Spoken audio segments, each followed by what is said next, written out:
నమస్తే. శ్రీ మాత్రే నమః. శ్రీ గురుభ్యో నమః. శ్రీ క్రోధినామ సంవత్సరం మార్గశిర మాసం డిసెంబరు నెల 2024 మేషాది ద్వాదశ రాశుల వారికి ఈ మాసం ఎలా ఉండబోతోంది అనే అంశంలో తదుపరి రాశి మిథున రాశి. మిథున రాశి వారికి గురు ఫలితం వలన తరచూ స్థానచలనాలు జరుగుతుంటాయి, ప్రయాణాలు చేస్తూ ఉంటారు. మంత్రసిద్ధి, మీరు ఏదైనా మంత్రాన్ని కనుక నేర్చుకున్నట్టయితే గురు ద్వారా ఆ మంత్రము సిద్ధి పొందే అవకాశం కనబడుతోంది. శుభకార్యాలు చేస్తారు, తద్వారా ధన వ్యయము కలుగుతుంది. శని యొక్క ఫలితం వల్ల, అంటే శని నవమ సంచారం చేస్తూ ఉండడం వల్ల వివిధ రూపాలుగా కష్టాలు, మీరు అనుకున్న ప్రయత్నాలు చెడిపోవడము, ఇలాంటివి చిన్న చిన్నవి కలుగుతూ ఉంటాయి. రాహు యొక్క ఫలితం వల్ల మనసు చాలా సంతోషంగా, ఉల్లాసంగా, ఆనందమయ జీవితాన్ని గడిపే అవకాశం కనబడుతోంది. శరీరము బలంగా, ఆరోగ్యంగా ఉంటుంది. శుభ సంకేతాలు, శుభవార్తలు మీరు వింటారు. తర్వాత కేతు యొక్క ఫలితం వల్ల, అంటే కేతు 4వ స్థానంలో సంచరించడం వల్ల అస్థిరమైన బుద్ధి, అంటే ఫికిల్డ్గా ఉంటుందన్నమాట. స్థిరత్వమైన ఆలోచనలు అవి ఉండవు. వాతానికి సంబంధించినటువంటి చిన్న చిన్న రుగ్మతలు వచ్చే అవకాశం ఉంది. స్త్రీ మూలకంగా కలహాలు వచ్చే అవకాశం ఉంది. మీరు స్త్రీలతో చాలా జాగ్రత్తగా ఉండాలి. స్త్రీలు స్త్రీలతో జాగ్రత్తగా ఉండాలి, పురుషులైనా సరే స్త్రీలతో చాలా జాగ్రత్తగా వ్యవహరించండి. తర్వాత ప్రభుత్వం వల్ల మీరు అనుకున్నవి, ప్రభుత్వానికి సంబంధించినటువంటి ఏ కార్యక్రమాలు ఈ మాసంలో మీకు అనుకూలంగా ఉండవు. ప్రయాణాలు అధికంగా చేయవలసి రావచ్చు. మొత్తంగా ఈ రాశి వారికి 2వ ఇంట కుజుడు, 6వ ఇంట బుధుడు, 7వ ఇంట శుక్ర సంచారం వలన ఆరోగ్యం ఉంటుంది, ఉత్సాహంగా ఉంటుంది.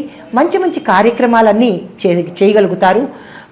తరువాత మీ మిత్రులతో ఒకంత మాట వచ్చి వారి వల్ల మీరు భయపడే అవకాశం కనబడుతోంది. కాబట్టి మిత్రులతో చాలా జాగ్రత్తగా ఉండండి. నూతన వస్త్రధారణ చేస్తారు, కొనుక్కుంటారు. కొన్ని తెలియని రుగ్మతలు మిమ్మల్ని బాధించే అవకాశం ఉంది, చాలా జాగ్రత్తగా ఉండండి. అనుకోని ఇబ్బందులు తటస్థపడతాయి, చాలా జాగ్రత్తగా వ్యవహరించండి.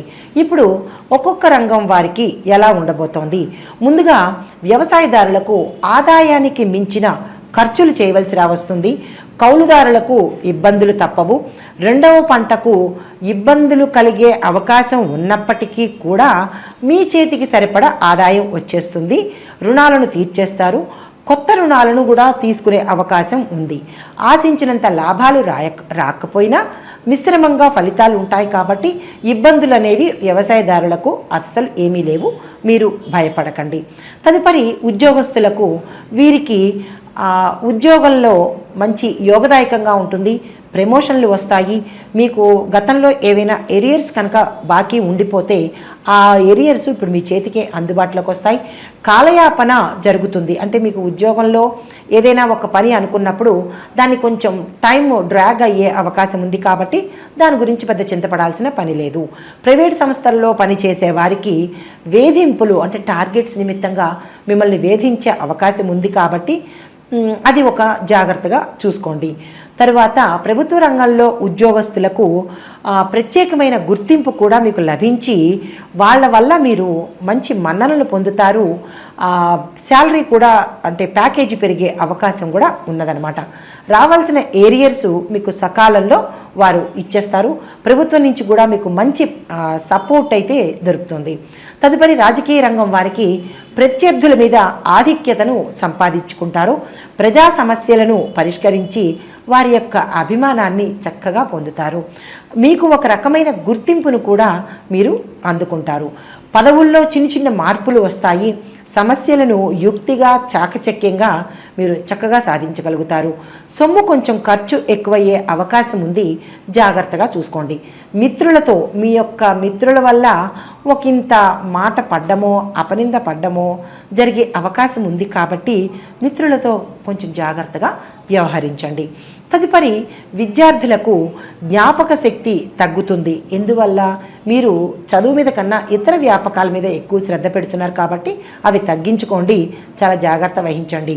తర్వాత మీరు సరస్వతి హోమం కానీ లేదా వినాయకుడికి సంబంధించినటువంటి పూజలు కానీ అవి ఏవైనా చేసుకుంటే పెద్ద పెద్ద చదువులు చదివేవారు, అంటే లైక్ మెడిసిను, న్యాయశాస్త్రము, ఇంజనీరింగు ఇలాంటి కోర్సుల్లో చదివే విద్యార్థులు తప్పనిసరిగా సరస్వతి హోమం కానీ లేదా వినాయకుడికి సంబంధించిన పూజలు కానీ చేసుకున్నట్టయితే ఆ చిన్నపాటి ఒడిదుడుకులు మంచి మంచి ర్యాంకులు సాధించుకునే అవకాశం ఉంది. ఆ ప్రయత్నం చేయండి. అయితే మీరు విద్యార్థులు, ఈ రంగంలో ఉండే విద్యార్థులు విదేశాల్లో చదువుకోవాలనుకున్నా లేదా అక్కడే స్థిరపడి అక్కడ ఉద్యోగం చేసుకోవాలనుకున్నా ఈ మాసం మీకు చాలా చక్కగా కలిసి వస్తుంది. కాబట్టి ఆ ప్రయత్నాలు ఈ మాసంలో చేసుకోండి. తర్వాత మీరు విదేశాలకు వెళ్ళడానికి ఎప్పుడు అనువైన సమయము అంటే ఈ మాసంలో ప్రథమార్థాన్ని మీరు వదిలేయండి. అంటే మొదటి 15 రోజులు మీరు ప్రణాళిక వేసుకోండి. తదుపరి 15 రోజులు అంటే దాన్ని ద్వితీయార్థము అంటారు. ఆ ద్వితీయార్థంలో కనుక మీరు ప్రయత్నం చేసినట్టయితే కనుక తప్పకుండా మీకు విదేశాలు వెళ్ళే అవకాశం ఉంది.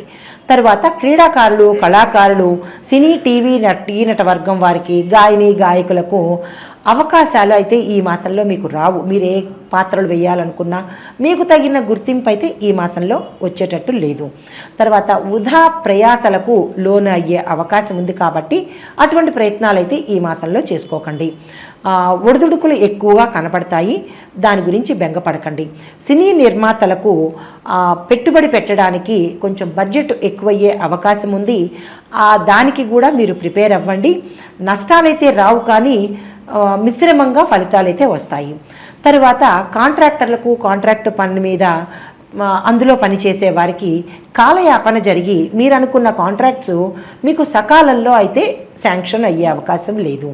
లేబర్ వలన సకాలంలో పనులు కాక మీరు మీ కస్టమర్ల దగ్గర నుంచి కొంచెం ఇబ్బందులు ఎదుర్కొనే అవకాశం ఉంది. మీకు సకాలంలో బిల్లులు వసూలు అవ్వవు. దాని గురించని పని మాత్రం ఆపేసుకోకుండా మీరు ముందుకు సాగిపోండి. తర్వాత డబ్బుకి ఇబ్బంది పడే అవకాశం ఉంది. కాబట్టి ఎట్లా సమన్వయం చేసుకోవాలి అనే దిశగా మీరు ప్రయత్నం చేయండి. ఈ రాశిలో ఉండే స్త్రీలకు శుభకార్యాలకు, గృహ అవసరాలకు, ప్రయాణాలకు డబ్బులు ఖర్చు పెట్టవలసి వస్తుంది. విదేశ అవకాశాలైతే మీకు ఉన్నాయి. ఉద్యోగంలో ఉన్న వారికి ఇష్టం లేని చోటకి ట్రాన్స్ఫర్సు, ప్రమోషన్స్, అంటే ఏమంటారు, రిలొకేషన్, బ్రాంచ్ టు బ్రాంచ్ వెళ్తారు కదా, అట్లాగా మీకు ఇష్టం లేకపోయినా మీకు ఇష్టం లేని బ్రాంచ్కి తప్పనిసరిగా వెళ్ళాలి అనే ఒత్తిడి అయితే మీకు వస్తుంది. తర్వాత మీరు చేసే పనిలో మీకు టార్గెట్స్ నిమిత్తంగా ఒత్తిడిని కలిగించడం వల్ల ఒకంత మనశ్శాంతికి దూరం అయ్యే అవకాశం ఉంది. కుటుంబంలో గొడవలు వస్తాయి. భార్యాభర్తలు ఇరువురి మధ్య ఏకాభిప్రాయము లోపిస్తుంది. అయినప్పటికీ మీరు దాని గురించి పట్టించుకోకండి, సమన్వయంతోనే మీరు ఉండండి. ఇప్పుడు నక్షత్రాల వారీగా పరిహారాలు, సూచనలు చూద్దాం. మృగశిర నక్షత్రం వారు సుబ్రహ్మణ్యేశ్వర స్వామి అష్టకాన్ని చదవండి, ఆలయాలను దర్శించండి, అభిషేకాలను చేయించుకోండి. శివాభిషేకము ప్రత్యేకంగా చెప్పదగిన సూచన. శివరాత్రి యందు, అంటే ఎప్పుడు చేయించుకోవాలి అంటే ప్రతి మాసంలోనూ మనకి మాస శివరాత్రి వస్తుంది. ఆ మాస శివరాత్రి రోజు శివాభిషేకం చేయించుకోండి. తర్వాత ఆ శివాభిషేకము ఉదయం కన్నా మీరు ప్రదోష సమయంలో చేయించుకున్న శివాభిషేకానికి ప్రత్యేకమైన ఫలితం ఉంటుంది. కాబట్టి మీరు తప్పనిసరిగా ఆ రోజే ప్రయత్నం చేయండి. తర్వాత మీకు కలిసి వచ్చే అదృష్ట సంఖ్యలు 2, 3, 4, 7. మీకు కలిసి వచ్చే అదృష్ట వారాలు సోమవారము, గురువారము, శనివారము. ఈ వారాలను ఉపయోగించుకొని మీరు ఏ మంచి పని చేయాలన్నా, కీలకమైన పని చేయాలన్నా, కొత్త పని చేసుకోవాలన్నా ప్రారంభించుకోండి. తదుపరి నక్షత్రం ఆరుద్ర నక్షత్రము. ఈ నక్షత్రం వారు ప్రతి సోమవారము తర్వాత శనివారం నాడు శివాభిషేకములు చేయించుకోండి. మనకి కార్తీక మాసం వెళ్ళిపోతుంది, మార్గశిర మాసం కాబట్టి శివరాత్రి వేళ, అంటే మాస శివరాత్రి వేళ మీరు శివారాధన చేయించుకోండి. మీకు కలిసి వచ్చే అదృష్ట సంఖ్యలు 2, 4, 5, 6. మీకు కలిసి వచ్చే వారాలు ఆది, మంగళ, బుధవారాలు. ఈ వారాల్లో మీరు ఏదైనా కీలకమైన పని కానీ, ఒక మంచి పని చేయాలనుకున్నా, కొత్త పని ప్రారంభించాలనుకున్నా ఈ రోజుల్లో చేసుకోండి. తదుపరి నక్షత్రం పునర్వసు నక్షత్రం. ఈ నక్షత్రం వారు ప్రతి గురువారము గురు ఆలయాలను సందర్శించండి. గురు ఆలయాల్లో శనగలను పంచిపెట్టండి. స్వామివారికి నివేదన చేసి శనగలను పంచిపెట్టండి. అయితే గురు అనుగ్రహానికి మీరు చెయ్యవలసిన పని ఏంటంటే గురువు యొక్క ఇష్టమైన రోజు గురువారం కాబట్టి ఆ రోజు శనగలను అంటే కేజింపావు శనగలు మీరు దానంగా ఇచ్చేయండి. మీకు కలిసి వచ్చే సంఖ్యలు 2, 3, 7, 9. మీకు కలిసి వచ్చే అదృష్ట వారాలు సోమ, గురు, శనివారాలు. గురువు యొక్క ఆలయాలను సందర్శించండి. ఇది తప్పనిసరిగా చెప్పదగిన సూచన. మొత్తంగా ఈ రాశి వారు అంటే మీరు అనుకోవచ్చు, అయ్యో మాకు నక్షత్రాలు తెలియవండి, మరి మేము ఏం పరిహారాలు చేసుకోవాలి, ఏం పూజలు చేసుకోవాలి అనే అనుకున్న వాళ్ళకి ఈ రాశిలో మొత్తంగా అందరికీ చెప్పదగినది ఏంటంటే కేతువుకి 7000 జపం చేయించండి, ఉలవలను దానంగా ఇవ్వండి. తర్వాత గురువుకి అంటే గురుగ్రహానికి అభిషేకం చేసుకుంటూ గురు మంత్రం చదువుకుంటూ శనగలను దానంగా ఇచ్చేయండి. తర్వాత గోపూజ చాలా కంపల్సరిగా తప్పనిసరిగా గురువారం నాడు చేసుకోండి. శివుడి ఆలయాలు, దుర్గా ఆలయాలను సందర్శించండి. మంగళవార నియమాలు పాటించుకుంటూ సుబ్రహ్మణ్యేశ్వర స్వామి అష్టకము, సుబ్రహ్మణ్యేశ్వర స్వామికి సంబంధించిన స్తోత్రాలు, ఆయనకి అభిషేకాలు తప్పనిసరిగా చేయించాలి. దత్తాత్రేయ దర్శనం చేయండి, దత్తాత్రేయ అష్టకం చదువుకోండి. తర్వాత ఇవి ఈ నక్షత్రాల వారికి చెప్పదగిన సూచనలు. అయితే ఈ రాశిలో ఉండే మొత్తం అందరికీ కూడా కలిసి వచ్చే రంగులు ఆకుపచ్చ, నలుపు, నీలము. మీరు ఏ నామాన్ని పఠించాలి అంటే శ్రీకృష్ణ గోవింద అనే మంత్రాన్ని తప్పనిసరిగా పఠించండి. మరొక మంత్రము చాలా సింపుల్గా చిన్నదిగా ఉంటుంది. ఓం క్లీం కృష్ణాయ నమః అనే ఈ మంత్రాన్ని నిరంతరము జపిస్తూ ఉండండి.